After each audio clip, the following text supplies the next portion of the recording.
इतिहासको नयाँ उज्यालो पल आउँदैछ। मङ्सिर 1 गतेदेखि सुरु हुने दोस्रो संस्करणको नेपाल प्रिमियर लिग एनपिएल अघि त्रिभुवन विश्वविद्यालय क्रिकेट मैदान रङ्गीन बनिरहेको छ। मैदानमा अहिले धमाधम फ्लडलाइट जडानको अन्तिम चरण चलिरहेको छ, जसले यसपटकको एनपिएललाई साँझको उज्यालोमा झलमल्ल पार्नेछ। ललितपुरको विसन ईश्वरी जोइन्ट भेन्चरले फ्लडलाइट जडानको जिम्मा लिएको छ। अहिले 3 पोलमा लाइट जडान सकिएको छ भने बाँकी 3 पोलमा काम तीव्र गतिमा अघि बढिरहेको छ।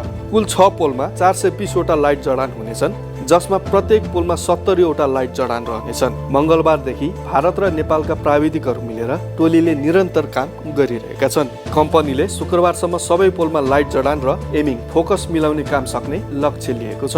यसपटकको फ्लडलाइट प्रणाली विशेष तयारी सहित सञ्चालनमा ल्याइदैछ। प्रत्येक पोलमा अलग अलग जेनेरेटर राखिनेछ र एक लाइटको क्षमता 1600 वाटको रहनेछ। ऊर्जा, उज्यालो र उत्साहका साथ यस मैदानमा पहिलो पटक रात्रि खेलको रोमाञ्चक दृश्य देख्न पाइनेछ। क्यानले जारी गरेको तालिका अनुसार हरेक दिनको दोस्रो खेल साँझ 4 बजेपछि फ्लड लाइटमा खेलाइनेछ। यससँगै ट्यु मैदान पहिलो पटक साँझको उज्यालोमा व्यावसायिक क्रिकेट प्रतियोगिता आयोजना गर्दै ऐतिहासिक क्षणको स्वागत गर्न तयार भएको छ।